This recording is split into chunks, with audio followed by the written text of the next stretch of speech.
നല്ലൊരു സപ്പോർട്ട് ആവശ്യമാണ്. അതിനു വേണ്ടിയിട്ടാണ് ഞാൻ റാങ്ക് ഫയൽ തയ്യാറാക്കിയിട്ടുള്ളത്. ഒരു നല്ലൊരു റാങ്ക് ഫയൽ മികച്ച അധ്യാപകന്റെ നിർദ്ദേശത്തോടു കൂടി തയ്യാറാക്കിയ റാങ്ക് ഫയൽ ലഭിക്കുകയാണെങ്കിൽ നിങ്ങളെ സംബന്ധിച്ചിടത്തോളം ഉയർന്ന റാങ്ക് വളരെ എളുപ്പത്തിൽ തന്നെ കരസ്ഥമാക്കാൻ സാധിക്കും. അതുകൊണ്ട് തന്നെ റാങ്ക് ഫയൽ ആവശ്യമുള്ള ഉദ്യോഗാർത്ഥികൾ ഉടൻ തന്നെ വാങ്ങേണ്ടതാണ്. അപ്പോൾ ഡിസ്ക്രിപ്ഷൻ ബോക്സിൽ ഞാൻ നമ്പർ കൊടുത്തിട്ടുണ്ട്. നിങ്ങൾക്ക് എന്നെ കോൺടാക്ട് ചെയ്താൽ റാങ്ക് ഫയൽ മെയിൽ വഴിയോ വാട്സപ്പ് വഴിയോ അയച്ച് നൽകുന്നതാണ്. അപ്പോൾ സ്പെഷ്യൽ ടോപ്പിക്സിന്റെ ക്ലാസ്സുകളാണ് നടന്നുകൊണ്ടിരിക്കുന്നത്. നമുക്ക് ക്ലാസ്സിലേക്ക് കടക്കാം. ആദ്യത്തെ ക്വസ്റ്റ്യൻ നോക്കാം.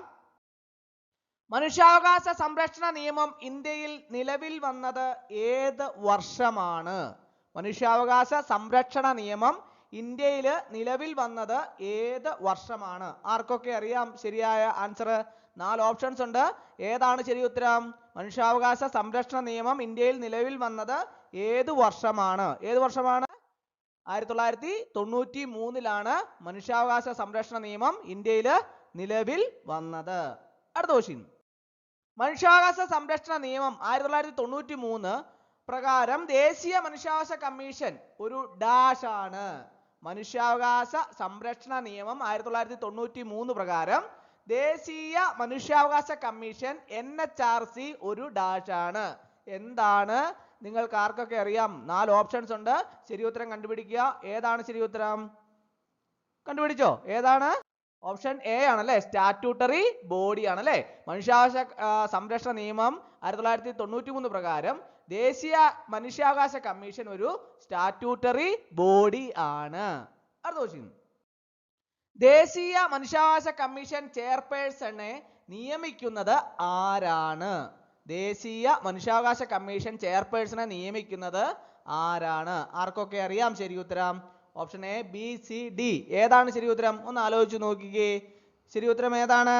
ഓപ്ഷൻ എ ആണല്ലേ, രാഷ്ട്രപതിയാണല്ലേ. രാഷ്ട്രപതിയാണ് ദേശീയ മനുഷ്യാവകാശ കമ്മീഷൻ ചെയർപേഴ്സണെ നിയമിക്കുന്നത്. അടുത്ത ക്വസ്റ്റ്യൻ. ദേശീയ മനുഷ്യാവകാശ കമ്മീഷൻ ചെയർപേഴ്സൺ ആകാൻ യോഗ്യതയുള്ളത് ആരാണ്? ദേശീയ മനുഷ്യാവകാശ കമ്മീഷൻ ചെയർപേഴ്സൺ ആകാൻ യോഗ്യതയുള്ളത് ആരാണ്? ഓപ്ഷൻ 4 ഉണ്ട്. ഏതാണ് ശരി ഉത്തരം? ഒന്ന് ആലോചിച്ച് നോക്കിയേ. പെട്ടെന്ന് കണ്ടുപിടിക്കണം. പരീക്ഷയ്ക്ക് വളരെ കുറച്ച് സമയം മാത്രമേ കിട്ടുള്ളൂ. ഏതാണ് ശരി ഉത്തരം? ഓപ്ഷൻ സി ആണല്ലേ, സുപ്രീം കോടതിയിലെ മുൻ ചീഫ് ജസ്റ്റിസ് ആണ്. ദേശീയ മനുഷ്യാവകാശ കമ്മീഷൻ ചെയർപേഴ്സൺ ആകാൻ യോഗ്യതയുള്ളത് സുപ്രീം കോടതിയിലെ മുൻ ചീഫ് ജസ്റ്റിസിനാണ്. അടുത്ത ക്വസ്റ്റ്യൻ. മനുഷ്യാവകാശ ലംഘനവുമായി ബന്ധപ്പെട്ട പരാതികൾ ദേശീയ മനുഷ്യാവകാശ കമ്മീഷന് ലഭിച്ചാൽ കമ്മീഷൻ എന്ത് ചെയ്യാൻ കഴിയും? മനുഷ്യാവകാശ ലംഘനവുമായി ബന്ധപ്പെട്ട പരാതികൾ ദേശീയ മനുഷ്യാവകാശ കമ്മീഷന് ലഭിച്ചാൽ കമ്മീഷന് എന്ത് ചെയ്യാൻ കഴിയും? 4 ഓപ്ഷൻസ് ഉണ്ട്. ഏതാണ് ശരി ഉത്തരം? ഒന്ന് ആലോചിച്ച് നോക്കിക്കേ. ഏതാണ് ശരി ഉത്തരം? മുകളിൽ പറഞ്ഞവയെല്ലാം, അതായത് അന്വേഷണം നടത്താം, സർക്കാരിന് ശുപാർശകൾ നൽകാം, കോടതിയിൽ കേസ് ഫയൽ ചെയ്യാം. അപ്പോൾ മനുഷ്യാവകാശ ലംഘനവുമായി ബന്ധപ്പെട്ട പരാതികൾ ദേശീയ മനുഷ്യാവകാശ കമ്മീഷന് ലഭിച്ചാൽ കമ്മീഷൻ എന്ത് ചെയ്യും? അന്വേഷണം നടത്താം, സർക്കാരിന് ശുപാർശകൾ നൽകാം, കോടതിയിലെ കേസ് ഫയൽ ചെയ്യാം. ഇവയെല്ലാം ശരി ഉത്തരമാണ്. അടുത്ത ക്വസ്റ്റ്യൻ. സംസ്ഥാന മനുഷ്യാവകാശ കമ്മീഷൻ രൂപീകരിക്കുന്നത് ആരാണ്? സംസ്ഥാന മനുഷ്യാവകാശ കമ്മീഷൻ രൂപീകരിക്കുന്നത് ആരാണ്? ആർക്കൊക്കെ അറിയാം അതിന് ശരി ഉത്തരം? 4 ഓപ്ഷൻസ് ഉണ്ട്. കണ്ടുപിടിച്ചോ ഏതാണ് ശരി ഉത്തരം എന്ന്? ഏതാണ് ശരി ഉത്തരം? ഓപ്ഷൻ ബി ആണല്ലേ, സംസ്ഥാന സർക്കാരാണ് സംസ്ഥാന മനുഷ്യാവകാശ കമ്മീഷൻ രൂപീകരിക്കുന്നത്. സംസ്ഥാന സർക്കാരാണ് സംസ്ഥാന മനുഷ്യാവകാശ കമ്മീഷൻ രൂപീകരിക്കുന്നത്. അടുത്ത ക്വസ്റ്റ്യൻ. സംസ്ഥാന മനുഷ്യാവകാശ കമ്മീഷൻ ചെയർപേഴ്സണെ നിയമിക്കുന്നത് ആരാണ്? സംസ്ഥാന മനുഷ്യാവകാശ കമ്മീഷൻ ചെയർപേഴ്സണെ നിയമിക്കുന്നത് ആരാണ്? 4 ഓപ്ഷൻസ് ഉണ്ട്. ഏതാണ് ശരി ഉത്തരം? ആരാണ് സംസ്ഥാന മനുഷ്യാവകാശ കമ്മീഷൻ ചെയർപേഴ്സണെ നിയമിക്കുന്നത്? ഗവർണർ ആണല്ലേ, ഗവർണറാണ് സംസ്ഥാന മനുഷ്യാവകാശ കമ്മീഷൻ ചെയർപേഴ്സണെ നിയമിക്കുന്നത്. അടുത്ത ക്വസ്റ്റ്യൻ. മനുഷ്യാവകാശ സംരക്ഷണ നിയമം 1993 പ്രകാരം മനുഷ്യാവകാശങ്ങൾ എന്നാൽ എന്താണ് അർത്ഥമാക്കുന്നത്? മനുഷ്യാവകാശ സംരക്ഷണ നിയമം 1993 പ്രകാരം മനുഷ്യാവകാശങ്ങൾ എന്നാൽ എന്താണ് അർത്ഥമാക്കുന്നത്? ഏതാണ് ശരി ഉത്തരം? 4 ഓപ്ഷൻസ് ഉണ്ട്. ഏതാണ് ശരി ഉത്തരം? ഏതാണ് ശരി ഉത്തരം? ഓപ്ഷൻ സി ആണല്ലേ, ഭരണഘടന ഉറപ്പു നൽകുന്നതും അന്താരാഷ്ട്ര ഉടമ്പടികളിൽ പരാമർശിച്ചിട്ടുള്ളതുമായ ജീവിക്കാനുള്ള അവകാശം, സ്വാതന്ത്ര്യം, സമത്വം, അന്തസ്സ് എന്നിവയുമായി ബന്ധപ്പെട്ട അവകാശങ്ങള്. മനുഷ്യാവകാശ സംരക്ഷണ നിയമം 1993 പ്രകാരം മനുഷ്യാവകാശങ്ങൾ എന്നാൽ എന്താണ് അർത്ഥമാക്കുന്നത്? ഭരണഘടന ഉറപ്പു നൽകുന്നതും അന്താരാഷ്ട്ര ഉടമ്പടികളിൽ പരാമർശിച്ചിട്ടുള്ളതുമായ ജീവിക്കാനുള്ള അവകാശം, സ്വാതന്ത്ര്യം, സമത്വം, അന്തസ്സ് എന്നിവയുമായി ബന്ധപ്പെട്ട അവകാശങ്ങൾ. അടുത്ത ക്വസ്റ്റ്യൻ. മനുഷ്യാവകാശ സംരക്ഷണ നിയമം 1993 എത്ര അധ്യായങ്ങളും വകുപ്പുകളും ഉണ്ട്? മനുഷ്യാവകാശ സംരക്ഷണ നിയമം 1993 എത്ര അധ്യായങ്ങളും വകുപ്പുകളും ഉണ്ട്? 4 ഓപ്ഷൻസ് ഉണ്ട്. ഏതാണ് ശരി ഉത്തരം? കണ്ടുപിടിച്ചോ? ഏതാണ് ശരി ഉത്തരം? ഓപ്ഷൻ സി ആണല്ലേ. 8 അധ്യായങ്ങളും 45 വകുപ്പുകളും ഉണ്ട്. മനുഷ്യാവകാശ സംരക്ഷണ നിയമം 1993 8 അധ്യായങ്ങളും 45 വകുപ്പുകളും ഉണ്ട്. ദേശീയ മനുഷ്യാവകാശ കമ്മീഷനിലെ മറ്റ് അംഗങ്ങളെ നിയമിക്കുന്നത് ആരാണ്? ദേശീയ മനുഷ്യാവകാശ കമ്മീഷനിലെ മറ്റ് അംഗങ്ങളെ നിയമിക്കുന്നത് ആരാണ്? 4 ഓപ്ഷൻസ് ഉണ്ട്. ഏതാണ് ശരി ഉത്തരം? ഏതാണ് ശരി ഉത്തരം? ഓപ്ഷൻ എ ആണല്ലേ. രാഷ്ട്രപതി പ്രധാനമന്ത്രിയുടെ നേതൃത്വത്തിലുള്ള ഒരു സമിതിയുടെ ശുപാർശ പ്രകാരം. അപ്പോൾ ദേശീയ മനുഷ്യാവകാശ കമ്മീഷനിലെ മറ്റ് അംഗങ്ങളെ നിയമിക്കുന്നത് ആരാണ്? രാഷ്ട്രപതിയാണ്. പക്ഷേ പ്രധാനമന്ത്രിയുടെ നേതൃത്വത്തിലുള്ള ഒരു സമിതിയുടെ ശുപാർശ പ്രകാരം. പ്രത്യേകം ഓർത്തിരിക്കുക. അടുത്ത ക്വസ്റ്റ്യൻ. സംസ്ഥാന മനുഷ്യാവകാശ കമ്മീഷനിലെ അംഗങ്ങളെ നിയമിക്കാനുള്ള സമിതിയുടെ ചെയർപേഴ്സൺ ആരാണ്? സംസ്ഥാന മനുഷ്യാവകാശ കമ്മീഷനിലെ അംഗങ്ങളെ നിയമിക്കുന്നതിനുള്ള സമിതിയുടെ ചെയർപേഴ്സൺ ആരാണ്? ആർക്കൊക്കെ അറിയാം? ശരി ഉത്തരം കണ്ടുപിടിച്ചോ നിങ്ങൾ? ആരാണ്? മുഖ്യമന്ത്രിയാണ് അല്ലേ. സംസ്ഥാന മനുഷ്യാവകാശ കമ്മീഷനിലെ അംഗങ്ങളെ നിയമിക്കുന്നതിനുള്ള സമിതിയുടെ ചെയർപേഴ്സൺ ആണ് മുഖ്യമന്ത്രി. അടുത്ത ക്വസ്റ്റ്യൻ. ദേശീയ മനുഷ്യാവകാശ കമ്മീഷൻ വാർഷിക റിപ്പോർട്ട് ആർക്കാണ് സമർപ്പിക്കുന്നത്? ഈ ദേശീയ മനുഷ്യാവകാശ കമ്മീഷന്റെ ഒക്കെ വാർഷിക റിപ്പോർട്ട് ആർക്കാണ് സമർപ്പിക്കുന്നത്? ആർക്കൊക്കെ അറിയാം? 4 ഓപ്ഷൻസ് ഉണ്ട്. ഏതാണ് ശരി ഉത്തരം? കണ്ടുപിടിച്ചോ? ഏതാണ് ശരി ഉത്തരം? ഓപ്ഷൻ ഡി ആണല്ലേ. കേന്ദ്ര സർക്കാർ. ദേശീയ മനുഷ്യാവകാശ കമ്മീഷന്റെ വാർഷിക റിപ്പോർട്ട് കേന്ദ്ര സർക്കാരിനാണ് സമർപ്പിക്കുന്നത്. അടുത്ത ക്വസ്റ്റ്യൻ. സംസ്ഥാന മനുഷ്യാവകാശ കമ്മീഷൻ വാർഷിക റിപ്പോർട്ട് ആർക്കാണ് സമർപ്പിക്കുന്നത്? സംസ്ഥാന മനുഷ്യാവകാശ കമ്മീഷന്റെ വാർഷിക റിപ്പോർട്ട് ആർക്കാണ് സമർപ്പിക്കുന്നത്? ഓപ്ഷൻ 4 ഉണ്ട്. ഏതാണ് ശരി ഉത്തരം? ഒന്ന് ആലോചിച്ച് നോക്കിയേ. ഏതാണ് ശരി ഉത്തരം? സംസ്ഥാന സർക്കാരിനാണ് അല്ലേ. സംസ്ഥാന മനുഷ്യാവകാശ കമ്മീഷന്റെ വാർഷിക റിപ്പോർട്ട് സംസ്ഥാന സർക്കാരിനാണ് സമർപ്പിക്കുന്നത്. അടുത്ത ക്വസ്റ്റ്യൻ. മനുഷ്യാവകാശ സംരക്ഷണ നിയമം 1993 ഏത് വകുപ്പാണ് സംസ്ഥാന മനുഷ്യാവകാശ കമ്മീഷനെ കുറിച്ച് പറയുന്നത്? മനുഷ്യാവകാശ സംരക്ഷണ നിയമം 1993 ഏത് വകുപ്പാണ് സംസ്ഥാന മനുഷ്യാവകാശ കമ്മീഷനെ കുറിച്ച് പറയുന്നത്? 4 ഓപ്ഷൻസ് ഉണ്ട്. 4 വകുപ്പുകൾ കൊടുത്തിട്ടുണ്ട്. അതിന്റെ അകത്ത് ഏത് വകുപ്പാണ് ശരി ഉത്തരം? ഏതാണ്? വകുപ്പ് 21. മനുഷ്യാവകാശ സംരക്ഷണ നിയമം 1993 വകുപ്പ് 21 ആണ് സംസ്ഥാന മനുഷ്യാവകാശ കമ്മീഷനെ കുറിച്ച് പറയുന്നത്. അടുത്ത ക്വസ്റ്റ്യൻ. ദേശീയ മനുഷ്യാവകാശ കമ്മീഷന് സിവിൽ കോടതിയുടെ എല്ലാ അധികാരങ്ങളും ഉണ്ട് എന്ന് പറയുന്ന വകുപ്പ് ഏതാണ്?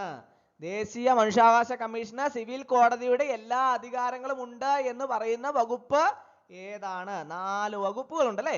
അതിന്റെ അകത്ത് ഏതാണ് ദേശീയ മനുഷ്യാവകാശ കമ്മീഷന് സിവിൽ കോടതിയുടെ എല്ലാ അധികാരങ്ങളും ഉണ്ട് എന്ന് പറയുന്ന വകുപ്പ്? ഏതാണ്? ഓപ്ഷൻ സി ആണല്ലേ. വകുപ്പ് 13. വകുപ്പ് 13 ആണ് ദേശീയ മനുഷ്യാവകാശ കമ്മീഷന് സിവിൽ കോടതിയിൽ എല്ലാ അധികാരങ്ങളും ഉണ്ട് എന്ന് പറയുന്ന വകുപ്പ്. വകുപ്പ് 13. അടുത്ത ക്വസ്റ്റ്യൻ. താഴെ പറയുന്നതിൽ ഏത് വിഷയത്തിലാണ് ദേശീയ മനുഷ്യാവകാശ കമ്മീഷന് അന്വേഷണം നടത്താൻ സാധിക്കുന്നത്? താഴെ പറയുന്നവയിൽ ഏത് വിഷയത്തിലാണ് ദേശീയ മനുഷ്യാവകാശ കമ്മീഷന് അന്വേഷണം നടത്താൻ സാധിക്കാത്തത്? ഏത് വിഷയത്തിലാണ്? 4 ഓപ്ഷൻസ് ഉണ്ട്. ഏതാണ് ശരി ഉത്തരം? ഓപ്ഷൻ സി ആണല്ലേ. സായുധ സേനയുടെ ലംഘനങ്ങളുമായി ബന്ധപ്പെട്ട പരാതികള് അതില് ദേശീയ മനുഷ്യാവകാശ കമ്മീഷന് അന്വേഷണം നടത്താൻ സാധിക്കാത്തത് സായുധ സേനയുടെ ലംഘനങ്ങളുമായി ബന്ധപ്പെട്ട പരാതികള്. മനുഷ്യാവകാശ സംരക്ഷണ ഭേദഗതി നിയമം നിലവിൽ വന്നത് ഏത് വർഷമാണ്? മനുഷ്യാവകാശ സംരക്ഷണ ഭേദഗതി നിയമം നിലവിൽ വന്നത് ഏത് വർഷമാണ്? 4 വർഷം താഴെ കൊടുത്തിട്ടുണ്ട്. അതിന്റെ അകത്ത് ഏതാണ് ശരി ഉത്തരം? ഏതാണ്? 2019 അല്ലെ. 2019 ആണ് ശരി ഉത്തരം. അടുത്ത ക്വസ്റ്റ്യൻ. 2019 ഭേദഗതി പ്രകാരം ദേശീയ മനുഷ്യാവകാശ കമ്മീഷൻ ചെയർപേഴ്സൺ ആകാൻ യോഗ്യതയുള്ളവർ ആരെല്ലാം? 2019 ഭേദഗതി പ്രകാരം ദേശീയ മനുഷ്യാവകാശ കമ്മീഷൻ ചെയർപേഴ്സൺ ആകാൻ യോഗ്യതയുള്ളവർ ആരെല്ലാമാണ്? 4 ഓപ്ഷൻസ് ഉണ്ട്. ഏതാണ് ശരി ഉത്തരം? ഓപ്ഷൻ ബി ആണ് അല്ലെ, സുപ്രീം കോടതിയിലെ മുൻ ചീഫ് ജസ്റ്റിസ് അല്ലെങ്കിൽ സുപ്രീം കോടതിയിലെ മുൻ ജഡ്ജി. അപ്പോൾ 2019 ഭേദഗതി പ്രകാരം ദേശീയ മനുഷ്യാവകാശ കമ്മീഷൻ ചെയർപേഴ്സൺ ആകാൻ യോഗ്യതയുള്ളത് ആർക്കൊക്കെയാണ്? സുപ്രീം കോടതിയിലെ മുൻ ചീഫ് ജസ്റ്റിസ് അല്ലെങ്കിൽ സുപ്രീം കോടതിയിലെ മുൻ ജഡ്ജി. അടുത്ത ക്വസ്റ്റ്യൻ, മനുഷ്യാവകാശ സംരക്ഷണ നിയമം 1993 ലക്ഷ്യങ്ങളിൽ പെടാത്തത് ഏതാണ്? മനുഷ്യാവകാശ സംരക്ഷണ നിയമം 1993 ലക്ഷ്യങ്ങളിൽ പെടാത്തത് ഏതാണ്? 4 ഓപ്ഷൻസ് ഉണ്ട്. ഏതാണ് ശരി ഉത്തരം? ഓപ്ഷൻ സി ആണ് അല്ലെ, കുറ്റക്കാരെ അറസ്റ്റ് ചെയ്ത് ശിക്ഷിക്കുക. കുറ്റക്കാരെ അറസ്റ്റ് ചെയ്ത് ശിക്ഷിക്കുക. അടുത്ത ക്വസ്റ്റ്യൻ, മനുഷ്യാവകാശ സംരക്ഷണ നിയമം 1993 പ്രകാരം ഒരു പൊതുസേവകൻ എന്നാൽ ആരാണ്? മനുഷ്യാവകാശ സംരക്ഷണ നിയമം 1993 പ്രകാരം ഒരു പൊതുസേവകൻ എന്നാൽ ആരാണ്? 4 ഓപ്ഷൻസ് ഉണ്ട്. ഏതാണ് ശരി ഉത്തരം? കണ്ടുപിടിച്ചോ, പെട്ടെന്ന് കണ്ടുപിടിക്കണം, പരീക്ഷയ്ക്ക് കുറച്ച് സമയം കിട്ടുള്ളൂ. ഏതാണ് ശരി ഉത്തരം? ഓപ്ഷൻ ഡി ആണല്ലേ, ഇന്ത്യൻ ശിക്ഷാ നിയമത്തിലെ വകുപ്പ് 21 നിർവഹിച്ചിട്ടുള്ള ഏതൊരാളും. അപ്പോൾ മനുഷ്യാവകാശ സംരക്ഷണ നിയമം 1993 പ്രകാരം ഒരു പൊതുസേവകൻ എന്നാൽ ഇന്ത്യൻ ശിക്ഷാ നിയമത്തിലെ ഇന്ത്യൻ പീനൽ കോഡിലെ വകുപ്പ് 21 നിർവഹിച്ചിട്ടുള്ള ഏതൊരാളും ആണ്. അടുത്ത ക്വസ്റ്റ്യൻ, ദേശീയ മനുഷ്യാവകാശ കമ്മീഷന് ഒരു പ്രത്യേക കേസ് അന്വേഷിക്കാൻ നിർദ്ദേശം നൽകാൻ ആർക്കാണ് അധികാരം? ദേശീയ മനുഷ്യാവകാശ കമ്മീഷന് ഒരു പ്രത്യേക കേസ് അന്വേഷിക്കാൻ നിർദ്ദേശം നൽകാൻ ആർക്കാണ് അധികാരം? 4 ഓപ്ഷൻസ് ഉണ്ട്. ഏതാണ് ശരി ഉത്തരം? ഏതാണ് ശരി ഉത്തരം? ഓപ്ഷൻ ഡി ആണല്ലേ, സുപ്രീം കോടതിക്കോ ഹൈക്കോടതിക്കോ അവരുടെ അനുമതിയോടെ. ദേശീയ മനുഷ്യാവകാശ കമ്മീഷന് ഒരു പ്രത്യേക കേസ് അന്വേഷിക്കാൻ നിർദ്ദേശം നൽകാൻ സുപ്രീം കോടതിക്കോ ഹൈക്കോടതിക്കോ അവരുടെ അനുമതിയോടെ അധികാരം നൽകുന്നു. അടുത്ത ക്വസ്റ്റ്യൻ, സംസ്ഥാന മനുഷ്യാവകാശ കമ്മീഷന്റെ അധികാര പരിധിയിൽ വരുന്നത് ഏതാണ്? സംസ്ഥാന മനുഷ്യാവകാശ കമ്മീഷന്റെ അധികാര പരിധിയിൽ വരുന്നത് ഏതാണ്? 4 ഓപ്ഷൻസ് ഉണ്ട്. ഏതാണ് ശരി ഉത്തരം? ഏതാണ്? ഓപ്ഷൻ ഡി ആണല്ലേ, സംസ്ഥാന ലിസ്റ്റിലെയും കൺകറന്റ് ലിസ്റ്റിലെയും വിഷയങ്ങളിലെ മനുഷ്യാവകാശ ലംഘനങ്ങൾ. സംസ്ഥാന മനുഷ്യാവകാശ കമ്മീഷന്റെ അധികാര പരിധിയിൽ വരുന്ന ഏതാണ്? സംസ്ഥാന ലിസ്റ്റിലെയും കൺകറന്റ് ലിസ്റ്റിലെയും വിഷയങ്ങളിലെ മനുഷ്യാവകാശ ലംഘനങ്ങൾ. അടുത്ത ക്വസ്റ്റ്യൻ, മനുഷ്യാവകാശ ലംഘനവുമായി ബന്ധപ്പെട്ട ദേശീയ മനുഷ്യാവകാശ കമ്മീഷൻ ഒരു പരാതി ലഭിച്ചാൽ എത്ര കാലത്തിനുള്ളിൽ അത് തീർപ്പാക്കണമെന്ന് നിയമത്തിൽ പറയുന്നു? മനുഷ്യാവകാശ ലംഘനവുമായി ബന്ധപ്പെട്ട് ദേശീയ മനുഷ്യാവകാശ കമ്മീഷൻ ഒരു പരാതി ലഭിച്ചാൽ എത്ര കാലത്തിനുള്ളിൽ അത് തീർപ്പാക്കണമെന്ന് നിയമത്തിൽ പറയുന്നു? 4 ഓപ്ഷൻസ് ഉണ്ട്. ഏതാണ് ശരി ഉത്തരം? സമയപരിധി നിർബന്ധമാക്കിയിട്ടില്ല, എന്നാൽ എത്രയും പെട്ടെന്ന് തീർപ്പാക്കണം. മനുഷ്യാവകാശ ലംഘനവുമായി ബന്ധപ്പെട്ട് ദേശീയ മനുഷ്യാവകാശ കമ്മീഷന് ഒരു പരാതി ലഭിക്കുകയാണെങ്കിൽ അതിൻ്റെ കാലാവധി സമയപരിധി നിർബന്ധമാക്കിയിട്ടില്ല, എന്നാൽ എത്രയും പെട്ടെന്ന് തീർപ്പാക്കണമെന്ന് നിയമത്തിൽ പറയുന്നു. അടുത്ത ക്വസ്റ്റ്യൻ, മനുഷ്യാവകാശ സംരക്ഷണ നിയമം 1993 പ്രകാരം ജയിൽ എന്നതിൽ എന്തെല്ലാം ഉൾപ്പെടുന്നു? മനുഷ്യാവകാശ സംരക്ഷണ നിയമം 1993 പ്രകാരം ജയിൽ എന്നതിൽ എന്തെല്ലാം ഉൾപ്പെടുന്നു? 4 ഓപ്ഷൻസ് ഉണ്ട്. ഏതാണ് ശരി ഉത്തരം? ഓപ്ഷൻ സി ആണല്ലേ, ജുവനൈൽ ഹോമുകള്, മാനസികാരോഗ്യ കേന്ദ്രങ്ങൾ തുടങ്ങിയവ ഉൾപ്പെടെയുള്ള ഏതൊരു തടങ്കൽ സ്ഥലവും. മനുഷ്യാവകാശ സംരക്ഷണ നിയമം 1993 പ്രകാരം ജയിൽ എന്നതില് ജുവനൈൽ ഹോമുകളും മാനസികാരോഗ്യ കേന്ദ്രങ്ങൾ തുടങ്ങിയ ഉൾപ്പെടെയുള്ള ഏതൊരു തടങ്കൽ സ്ഥലവും ഉൾപ്പെടുന്നു. അടുത്ത ക്വസ്റ്റ്യൻ, ദേശീയ മനുഷ്യാവകാശ കമ്മീഷൻ സ്വന്തമായി എന്ത് ചെയ്യാൻ അധികാരമില്ല? ദേശീയ മനുഷ്യാവകാശ കമ്മീഷന് സ്വന്തമായി എന്ത് ചെയ്യാൻ അധികാരമില്ല? 4 ഓപ്ഷൻസ് ഉണ്ട്. ഏതാണ് ശരി ഉത്തരം? ഓപ്ഷൻ സി ആണല്ലേ, നഷ്ടപരിഹാരം നൽകാൻ ഉത്തരവിടാൻ അധികാരമില്ല. ദേശീയ മനുഷ്യാവകാശ കമ്മീഷന് സ്വന്തമായി നഷ്ടപരിഹാരം നൽകാൻ ഉത്തരവിടാൻ അധികാരമില്ല. അടുത്ത ക്വസ്റ്റ്യൻ, സംസ്ഥാന മനുഷ്യാവകാശ കമ്മീഷനിലെ അംഗങ്ങളുടെ എണ്ണം തീരുമാനിക്കുന്നത് ആരാണ്? സംസ്ഥാന മനുഷ്യാവകാശ കമ്മീഷനിലെ അംഗങ്ങളുടെ എണ്ണം തീരുമാനിക്കുന്നത് ആരാണ്? 4 ഓപ്ഷൻസ് ഉണ്ട്. ഏതാണ് ശരി ഉത്തരം? സംസ്ഥാന സർക്കാരാണ് അല്ലെ. സംസ്ഥാന മനുഷ്യാവകാശ കമ്മീഷനിലെ അംഗങ്ങളുടെ എണ്ണം തീരുമാനിക്കുന്നത് സംസ്ഥാന സർക്കാരാണ്. അടുത്ത ക്വസ്റ്റ്യൻ, മനുഷ്യാവകാശ സംരക്ഷണ നിയമത്തിലെ ഏത് അധ്യായത്തിലാണ് ദേശീയ മനുഷ്യാവകാശ കമ്മീഷനെ കുറിച്ചുള്ള വിവരങ്ങൾ നൽകിയിരിക്കുന്നത്? മനുഷ്യാവകാശ സംരക്ഷണ നിയമത്തിലെ ഏത് അധ്യായത്തിലാണ് ദേശീയ മനുഷ്യാവകാശ കമ്മീഷനെ കുറിച്ചുള്ള വിവരങ്ങൾ നൽകിയിരിക്കുന്നത്? 4 ഓപ്ഷൻസ് ഉണ്ട്. ഏതാണ് ശരി ഉത്തരം? ഓപ്ഷൻ എ ആണല്ലേ, അധ്യായം 2 ആണല്ലേ, അധ്യായം 2. മനുഷ്യാവകാശ സംരക്ഷണ നിയമത്തിൽ ഏത് അധ്യായത്തിലാണ് ദേശീയ മനുഷ്യാവകാശ കമ്മീഷനെ കുറിച്ച് ഉള്ള വിവരങ്ങൾ നൽകിയിരിക്കുന്നത്? അധ്യായം 2. അടുത്ത ക്വസ്റ്റ്യൻ, മനുഷ്യാവകാശ കോടതികൾ സ്ഥാപിക്കാൻ വ്യവസ്ഥ ചെയ്യുന്ന മനുഷ്യാവകാശ സംരക്ഷണ നിയമത്തിലെ അധ്യായം ഏതാണ്? മനുഷ്യാവകാശ കോടതികൾ സ്ഥാപിക്കാൻ വ്യവസ്ഥ ചെയ്യുന്ന മനുഷ്യാവകാശ സംരക്ഷണ നിയമത്തിലെ അധ്യായം ഏതാണ്? 4 ഓപ്ഷൻസ് ഉണ്ട്, 4 അധ്യായം കൊടുത്തിട്ടുണ്ട്. ഏതാണ് ശരി ഉത്തരം? ഓപ്ഷൻ ബി ആണല്ലേ, അധ്യായം 7. അധ്യായം 7. അടുത്ത ക്വസ്റ്റ്യൻ, മനുഷ്യാവകാശ സംരക്ഷണ നിയമം 1993 പ്രകാരം ലംഘനം എന്നാൽ എന്താണ് അർത്ഥമാക്കുന്നത്? മനുഷ്യാവകാശ സംരക്ഷണ നിയമം 1993 പ്രകാരം ലംഘനം എന്നാൽ എന്താണ് അർത്ഥമാക്കുന്നത്? 4 ഓപ്ഷൻസ് ഉണ്ട്. ഏതാണ് ശരി ഉത്തരം? ഓപ്ഷൻ സി ആണല്ലേ, ഈ നിയമത്തിൽ നിർവഹിച്ചിട്ടുള്ള മനുഷ്യാവകാശങ്ങളുടെ ഏതെങ്കിലും ലംഘനം. അപ്പോൾ താഴെ പറയുന്നവയിൽ ഏതാണ് മാനസിക സമ്മർദ്ദത്തിന്റെ ഒരു ലക്ഷണം അല്ലാത്തത്? ചോദ്യം ശ്രദ്ധിച്ചു വായിക്കണം. എന്താണ് ചോദ്യം? മാനസിക സമ്മർദ്ദത്തിന്റെ ഒരു ലക്ഷണം അല്ലാത്തത് ഏതാണ് എന്നാണ് ചോദിച്ചിട്ടുള്ളത്. താഴെ പറയുന്ന ഓപ്ഷൻ്റെ അകത്ത് ഏതാണ് ശരി ഉത്തരം? ഒന്ന് ആലോചിച്ച് നോക്കിയേ. ഏതാണ് ശരി ഉത്തരം? സന്തോഷമാണ് അല്ലേ? അതെല്ലാവർക്കും അറിയാവുന്ന കാര്യമാണ്. കാരണം എന്താണ്? സന്തോഷം ഉണ്ടെങ്കിൽ നമുക്ക് മാനസിക സമ്മർദ്ദം ഉണ്ടാവില്ല അല്ലേ? ഒരു കാരണവശാലും മാനസിക സമ്മർദ്ദം ഉണ്ടാവില്ല. അപ്പോൾ എപ്പോഴും സന്തോഷമായിട്ടിരിക്കാൻ വേണ്ടിയിട്ട് എല്ലാവർക്കും കഴിയട്ടെ. ഉറക്കമില്ലായ്മ, തലവേദന, ദേഷ്യം എന്നിവയെല്ലാം മാനസിക സമ്മർദ്ദത്തിന്റെ സാധാരണയായിട്ട് എല്ലാവരിലും കാണുന്ന ലക്ഷണങ്ങളാണ്.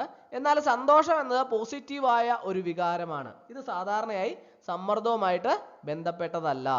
അടുത്ത ക്വസ്റ്റ്യൻ, താഴെ പറയുന്നതിൽ ഏതാണ് മാനസിക സമ്മർദ്ദം കുറയ്ക്കാൻ സഹായിക്കുന്ന ഒരു മാർഗം?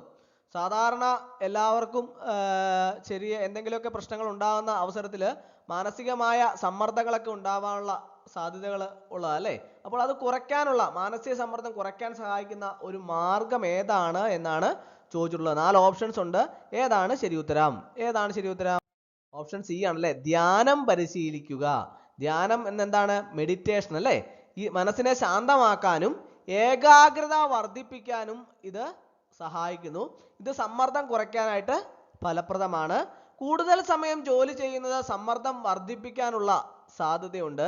വ്യായാമം ഒഴിവാക്കുന്നത് ശാരീരികവും മാനസികവും ആരോഗ്യത്തിന് നല്ലതല്ല. ഇത് സമ്മർദ്ദം വർദ്ധിപ്പിക്കാം. സാമൂഹ്യ ബന്ധങ്ങൾ ഒഴിവാക്കുന്നത് ഏകാന്തത വർദ്ധിപ്പിക്കുകയും സമ്മർദ്ദം കൂട്ടുകയൊക്കെ ചെയ്യും.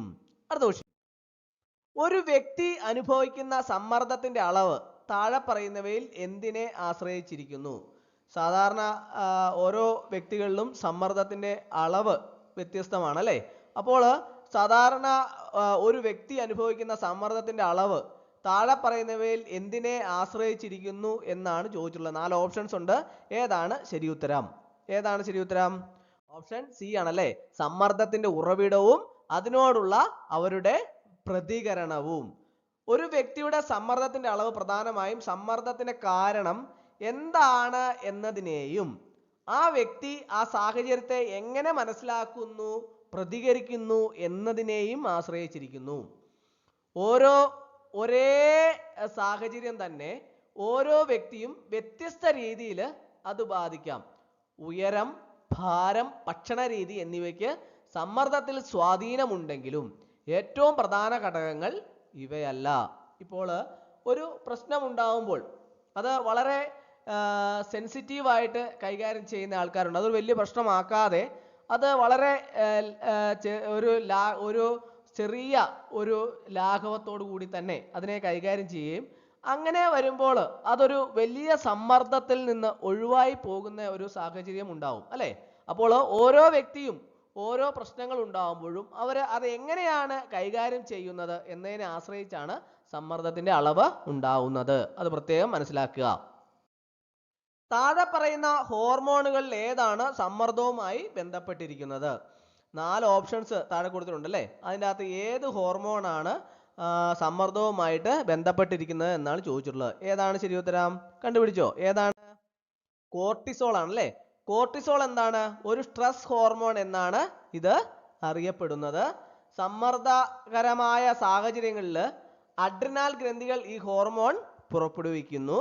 ഇത് ശരീരത്തെ പ്രതികരിക്കാൻ സഹായിക്കുന്നു. ഇൻസുലിന് ഇൻസുലിന് രക്തത്തിലെ പഞ്ചസാരയുടെ അളവിനെ നിയന്ത്രിക്കുന്നതാണ്. അതുപോലെ തന്നെ തൈറോക്സിൻ എന്താണ്? മെറ്റാബോളിസത്തിനെ നിയന്ത്രിക്കുന്നു. ഈസ്ട്രജൻ സ്ത്രീ ഹോർമോൺ ആണ്. അപ്പോൾ ഏതാണ് ശരി ഉത്തരം? കോർട്ടിസോൾ. അടുത്ത ക്വസ്റ്റ്യൻ, ദീർഘകാല മാനസിക സമ്മർദ്ദം താഴെ പറയുന്ന ആരോഗ്യ പ്രശ്നങ്ങൾക്ക് കാരണമായേക്കാം. ദീർഘകാല മാനസിക സമ്മർദ്ദം താഴെ പറയുന്ന ആരോഗ്യ പ്രശ്നങ്ങൾക്ക് കാരണമായേക്കാം. ഏതാണ് ശരി ഉത്തരം? 4 ഓപ്ഷൻസ് ഉണ്ട്. ഏതാണ് ശരി ഉത്തരം? മെച്ചപ്പെട്ട രോഗപ്രതിരോധ ശേഷി. ഓപ്ഷൻ സി ആണല്ലേ. ദീർഘകാല മാനസിക സമ്മർദ്ദം രോഗപ്രതിരോധ ശേഷി കുറയ്ക്കുകയും ഹൃദ്രോഗം, ഉയർന്ന രക്തസമ്മർദ്ദം, ഉത്കണ്ഠം, വിഷാദ തുടങ്ങിയ ആരോഗ്യ പ്രശ്നങ്ങൾക്ക് കാരണമാവുകയും ചെയ്യും. സമ്മർദ്ദം ശരീരത്തിന്റെ സ്വാഭാവിക പ്രവർത്തനങ്ങളെ തടസ്സപ്പെടുത്തുകയും രോഗങ്ങൾ വരാനുള്ള സാധ്യത വർദ്ധിപ്പിക്കുകയും ചെയ്യുന്നു. അടുത്ത താഴെ പറയുന്നതിൽ ഏതാണ് ഒരു നല്ല കോപ്പിംഗ് മെക്കാനിസം അല്ലാത്തത്? അതായത് സമ്മർദ്ദത്തെ നേരിടാനുള്ള ആരോഗ്യകരമായ മാർഗം അല്ലാത്തത്. 4 ഓപ്ഷൻസ് താഴെ കൊടുത്തിട്ടുണ്ടല്ലേ. അതിൽ ഏതാണ് ഒരു നല്ല കോപ്പിംഗ് മെക്കാനിസം അല്ലാത്തത്, അതായത് സമ്മർദ്ദത്തെ നേരിടാനുള്ള ആരോഗ്യകരമായ മാർഗം അല്ലാത്തത് എന്നാണ് ചോദിച്ചിട്ടുള്ളത്. ഏതാണ് ശരി ഉത്തരം? ഒന്ന് ആലോചിച്ച് നോക്കി. ഓപ്ഷൻ ബി ആണല്ലേ. മദ്യം അല്ലെങ്കിൽ മയക്കുമരുന്ന് ഉപയോഗിക്കുക. മദ്യം അല്ലെങ്കിൽ മയക്കുമരുന്ന് താൽക്കാലികമായിട്ടുള്ള ആശ്വാസം മാത്രമേ നൽകുകയുള്ളൂ. എന്നാൽ ഇവ ദീർഘകാല അടിസ്ഥാനത്തിൽ കൂടുതൽ ഗുരുതരമായിട്ടുള്ള ആരോഗ്യ പ്രശ്നങ്ങളിലേക്കും അല്ലെങ്കിൽ മാനസിക പ്രശ്നങ്ങളിലേക്കൊക്കെ നയിച്ചേക്കാം. സുഹൃത്തുക്കളുമായി സംസാരിക്കുന്നത്, ഹോബികളിൽ ഏർപ്പെടുന്നത്, ശരിയായ ഉറക്കം നേടുന്നത് എന്നിവയെല്ലാം സമ്മർദ്ദം കുറയ്ക്കുന്നതിനുള്ള ആരോഗ്യകരമായ മാർഗങ്ങൾ ആണ്. അടുത്ത ക്വസ്റ്റ്യൻ. ജോലിസ്ഥലത്തെ മാനസിക സമ്മർദ്ദം കുറയ്ക്കാൻ ഒരു സ്ഥാപനത്തിന് ചെയ്യാൻ കഴിയുന്ന ഒരു കാര്യം താഴെ പറയുന്നവയിൽ ഏതാണ്? സാധാരണ എല്ലാവർക്കും ജോലിസ്ഥലത്ത് ഭയങ്കരമായ മാനസിക സമ്മർദ്ദമാണെന്നൊക്കെ പറയുന്നേക്കാം അല്ലേ. അപ്പോൾ ഈ മാനസിക സമ്മർദ്ദം കുറയ്ക്കാൻ ഒരു സ്ഥാപനത്തിന് ചെയ്യാൻ കഴിയുന്ന ഒരു കാര്യം താഴെ പറയുന്നവയിൽ ഏതാണ് എന്നാണ് ചോദിച്ചിട്ടുള്ളത്. ഏതാണ് ശരി ഉത്തരം? ഓപ്ഷൻ സി ആണല്ലേ. വ്യക്തമായ ജോലിയുടെ വിവരണങ്ങളും പ്രതീക്ഷകളും നൽകുക. അതായത് ഈ ജീവനക്കാരെ സംബന്ധിച്ചിടത്തോളം ജീവനക്കാർക്ക് അവരുടെ ജോലിയെക്കുറിച്ച് വ്യക്തമായ ധാരണയും സ്ഥാപനത്തിന്റെ പ്രതീക്ഷകളെ കുറിച്ച് അറിവുമുണ്ടെങ്കിൽ അവർക്ക് കൂടുതൽ സമ്മർദ്ദം, അതായത് കൂടുതൽ ആത്മവിശ്വാസത്തോടെ ജോലി ചെയ്യാൻ കഴിയും. ഇത് ജോലി സ്ഥലത്തെ സമ്മർദ്ദം കുറയ്ക്കുന്നതിന് കാരണമാകുന്നുണ്ട്. അതുപോലെ തന്നെ ജീവനക്കാരുടെ എണ്ണം കുറയ്ക്കുന്നത്, കൂടുതൽ സമയം ജോലി ചെയ്യാൻ നിർബന്ധിക്കുന്നത്, മതിയായ വിശ്രമമൊക്കെ നൽകാതിരിക്കുന്നത് എന്നിവയൊക്കെ തന്നെ സമ്മർദ്ദം വർദ്ധിപ്പിക്കാനുള്ള സാധ്യത കൂടുതലാണ്. അടുത്ത ക്വസ്റ്റ്യൻ. താഴെ പറയുന്നവയിൽ ഏതാണ് ഹൃദയാഘാതത്തിനുള്ള ഒരു പ്രധാന അപകട ഘടകം? ഇത് മാനസിക സമ്മർദ്ദം മൂലം വർദ്ധിക്കാൻ സാധ്യതയുണ്ട്. താഴെ 4 ഓപ്ഷൻസ് ഉണ്ട്. അതിൻ്റെ അകത്ത് ഏതാണ് ഹൃദയാഘാതത്തിനുള്ള ഒരു പ്രധാന അപകട ഘടകം? ഇത് മാനസിക സമ്മർദ്ദം മൂലം വർദ്ധിക്കാൻ സാധ്യതയുള്ള ഒരു ഘടകമാണ്. ഏതാണ് ശരി ഉത്തരം? ഒന്ന് ആലോചിച്ച് നോക്കിയേ. ഏതാണ്? ഓപ്ഷൻ ബി ആണല്ലേ. ഉയർന്ന കൊളസ്ട്രോള്. ദീർഘകാല മാനസിക സമ്മർദ്ദം ശരീരത്തിലെ കൊളസ്ട്രോളിന്റെ അളവ് വർദ്ധിപ്പിക്കാൻ സാധ്യതയുണ്ട്. ഇത് ഹൃദയാഘാതത്തിനുള്ള ഒരു പ്രധാന അപകട ഘടകമാണ്. കുറഞ്ഞ രക്തസമ്മർദ്ദം സാധാരണയായി ഹൃദയാഘാതത്തിനുള്ള അപകട ഘടകം അല്ല. ശരീരത്തിലെ ശരിയായ ജലാംശവും പതിവായ വ്യായാമവും ഹൃദയാരോഗ്യത്തിന് നല്ലതാണ്. കുട്ടികളിലെ മാനസിക സമ്മർദ്ദത്തിന്റെ ഒരു സാധാരണ കാരണം താഴെ പറയുന്നവയിൽ ഏതാണ്? കുട്ടികളിൽ ഉണ്ടാകുന്ന മാനസിക സമ്മർദ്ദത്തിന്റെ ഒരു സാധാരണ കാരണം താഴെ പറയുന്ന ഓപ്ഷൻ്റെ അകത്ത് ഏതാണെന്നാണ് ചോദിച്ചിട്ടുള്ളത്. ഏതാണ് ശരി ഉത്തരം? സ്കൂളിലെ പഠനഭാരം അല്ലേ. കുട്ടികൾക്ക് സ്കൂളിലെ പഠനഭാരം അല്ലെങ്കിൽ പരീക്ഷകൾ, കൂട്ടുകാരുമായുള്ള പ്രശ്നങ്ങളൊക്കെ തന്നെ മാനസിക സമ്മർദ്ദത്തിന് കാരണമാകാറുണ്ട് അല്ലേ. ധാരാളം കളിക്കാൻ സമയം ലഭിക്കുന്നത്, ആരോഗ്യകരമായ ഭക്ഷണം കഴിക്കുന്നത്, കുടുംബാംഗങ്ങളോടൊപ്പം സമയം ചെലവഴിക്കുന്നത് എന്നിവയൊക്കെ കുട്ടികളുടെ മാനസിക ആരോഗ്യത്തിന് നല്ലതാണ്. അടുത്ത പോരാടുക അല്ലെങ്കിൽ ഓടിപ്പോകുക, ഫൈറ്റ് ഓർ ഫ്ലൈറ്റ് എന്ന പ്രതികരണം ശരീരത്തിന്റെ ഏത് സംവിധാനവുമായി ബന്ധപ്പെട്ടിരിക്കുന്നു? ഇത് സമ്മർദ്ദത്താൽ പ്രവർത്തനക്ഷമമാവുന്നു. പോരാടുക അല്ലെങ്കിൽ ഓടിപ്പോവുക എന്ന പ്രതികരണം ശരീരത്തിന്റെ ഏത് സംവിധാനവുമായി ബന്ധപ്പെട്ടിരിക്കുന്നു? ഇത് സമ്മർദ്ദത്താൽ പ്രവർത്തനക്ഷമമാവുന്നു. 4 ഓപ്ഷൻസ് ഉണ്ട്. ഏതാണ് ശരി ഉത്തരം? ഏതാണ്? ഓപ്ഷൻ ബി ആണല്ലേ. നാഡീവ്യൂഹം. പോരാടുക അല്ലെങ്കിൽ ഓടിപ്പോവുക എന്ന പ്രതികരണം കേന്ദ്ര നാഡീവ്യൂഹത്തിന്റെ ഭാഗമായ സിമ്പതറ്റിക് നാഡീവ്യൂഹവുമായി ബന്ധപ്പെട്ടിരിക്കുന്നു. അപകടകരമായ സാഹചര്യങ്ങളെ നേരിടാൻ ശരീരം പെട്ടെന്ന് ഊർജം ഉൽപ്പാദിപ്പിക്കുകയും തയ്യാറെടുക്കുകയും ചെയ്യുന്ന ഒരു സ്വാഭാവിക പ്രതികരണമാണ് ഇത്. താഴെ പറയുന്നതിൽ ഏതാണ് ഉത്കണ്ഠയുടെ ഒരു സാധാരണ ലക്ഷണം അല്ലാത്തത്? ചോദ്യം പ്രത്യേകം ശ്രദ്ധിക്കണം. ഉത്കണ്ഠയുടെ ഒരു സാധാരണ ലക്ഷണം അല്ലാത്തത് താഴെ പറയുന്നതിൽ ഏതാണെന്നാണ് ചോദിച്ചിട്ടുള്ളത്. ഏതാണ് ശരി ഉത്തരം? അമിതമായ സന്തോഷം അല്ലെ, നെഞ്ചിടിപ്പ് കൂടുക, ഉറങ്ങാൻ ബുദ്ധിമുട്ട്, അസ്വസ്ഥത അനുഭവപ്പെടുക എന്നിവയെല്ലാം തന്നെ ഉത്കണ്ഠയുടെ സാധാരണ ലക്ഷണങ്ങളാണ് അല്ലെ. അതെല്ലാവർക്കും അറിയാവുന്ന ഒരു കാര്യമാണ്. അമിതമായ സന്തോഷം സാധാരണയായി ഉത്കണ്ഠയുമായിട്ട് ബന്ധപ്പെട്ടതല്ല. അടുത്ത ക്വസ്റ്റ്യൻ, താഴെ പറയുന്നതിൽ ഏതാണ് ഉത്കണ്ഠാ രോഗങ്ങൾക്ക് കാരണമാകാൻ സാധ്യതയുള്ള ഒരു ഘടകം? ഈ 4 ഓപ്ഷൻ്റെ അകത്ത് ഏതാണ് ഉത്കണ്ഠാ രോഗങ്ങൾക്ക് കാരണമാകാൻ സാധ്യതയുള്ള ഒരു ഘടകം? നിങ്ങൾക്ക് വളരെ എളുപ്പത്തിൽ കണ്ടുപിടിക്കാം. ഏതാണ്? പാരമ്പര്യം അല്ലെ, പാരമ്പര്യമാണ് അല്ലെ. ഉത്കണ്ഠാ രോഗങ്ങൾ പാരമ്പര്യമായിട്ട് വരാൻ സാധ്യതയുണ്ട്. അടുത്ത ബന്ധുക്കൾക്ക് ഉത്കണ്ഠാ രോഗങ്ങൾ ഉണ്ടെങ്കിൽ മറ്റുള്ളവർക്കും വരാനുള്ള സാധ്യത കൂടുതലാണ്.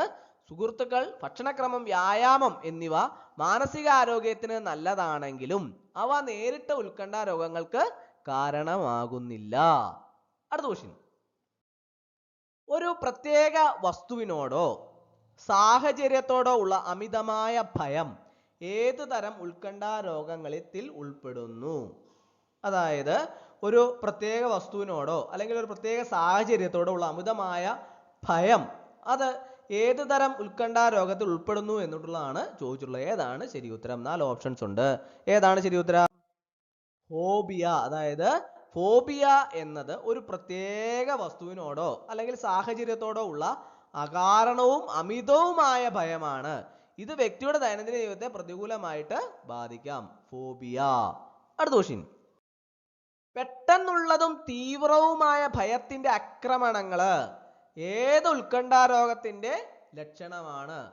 പെട്ടെന്നുള്ളതും തീവ്രവുമായ ഭയത്തിന്റെ ആക്രമണങ്ങള് ഏത് ഉത്കണ്ഠാ രോഗത്തിന്റെ ലക്ഷണമാണ്? 4 ഓപ്ഷൻസ് ഉണ്ട്. ഏതാണ് ശരി ഉത്തരം? ഏതാണ് ശരി ഉത്തരം? കണ്ടുപിടിച്ചോ? ഓപ്ഷൻ ഡി ആണല്ലേ, പരിഭ്രാന്തി രോഗം, പാനിക് ഡിസോർഡർ. പാനിക് ഡിസോർഡർ അല്ലെങ്കിൽ പരിഭ്രാന്തി രോഗം. പരിഭ്രാന്തി രോഗത്തിൽ വ്യക്തിക്ക് പെട്ടെന്നുള്ളതും തീവ്രവുമായ ഭയത്തിന്റെ ആക്രമണങ്ങളൊക്കെ ഉണ്ടാകുന്നു. ഈ ആക്രമണങ്ങളിൽ നെഞ്ചിടിപ്പ്, ശ്വാസതടസ്സം, തലകറക്കം തുടങ്ങിയ ലക്ഷണങ്ങളൊക്കെ ഉണ്ടാവാം. അടുത്ത ക്വസ്റ്റ്യൻ, പഴയ ദുരന്ത സംഭവങ്ങളെ കുറിച്ചുള്ള തുടർച്ചയായ ചിന്തകളും ഓർമ്മകളും ഏത് ഉത്കണ്ഠാ രോഗത്തിന്റെ ലക്ഷണമാണ്? ആർക്കൊക്കെ അറിയാം? 4 ഓപ്ഷൻസ് ഉണ്ട് അല്ലേ. ഏതാണ് ശരി ഉത്തരം? പഴയ ദുരന്ത സംഭവങ്ങളെ കുറിച്ചുള്ള തുടർച്ചയായ ചിന്തകളും ഓർമ്മകളും ഏത് ഉത്കണ്ഠാ രോഗത്തിന്റെ ലക്ഷണമാണ്? ഏതാണ്?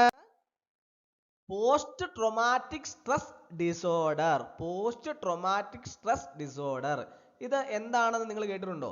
അത് ഞാൻ പറഞ്ഞുതരാം. പോസ്റ്റ് ട്രോമാറ്റിക് സ്ട്രെസ് ഡിസോർഡർ എന്നത് ഒരു ദുരന്ത സംഭവം അനുഭവിച്ചതിന് ശേഷം ഉണ്ടാകുന്ന ഉത്കണ്ഠാ രോഗമാണ്. ഇതിന്റെ പ്രധാന ലക്ഷണങ്ങളിൽ ഒന്നാണ് പഴയ സംഭവങ്ങളെ കുറിച്ചുള്ള തുടർച്ചയായ ചിന്തകളും ഓർമ്മകളും. അപ്പോൾ ഓർത്തിരിക്കുക, പോസ്റ്റ് ട്രോമാറ്റിക് സ്ട്രെസ് ഡിസോർഡർ. അടുത്ത ക്വസ്റ്റ്യൻ, താഴെ പറയുന്ന ചികിത്സാ രീതികളിൽ ഏതാണ് ഉത്കണ്ഠാ രോഗങ്ങൾക്ക് സാധാരണയായി ഉപയോഗിക്കുന്നത്? 4 ഓപ്ഷൻസ് ഉണ്ട്. അതിൽ ഏത് ചികിത്സാ രീതികളാണ് ഉത്കണ്ഠാ രോഗങ്ങൾക്ക് സാധാരണയായിട്ട് ഉപയോഗിക്കുന്നത്? ഏതാണ്?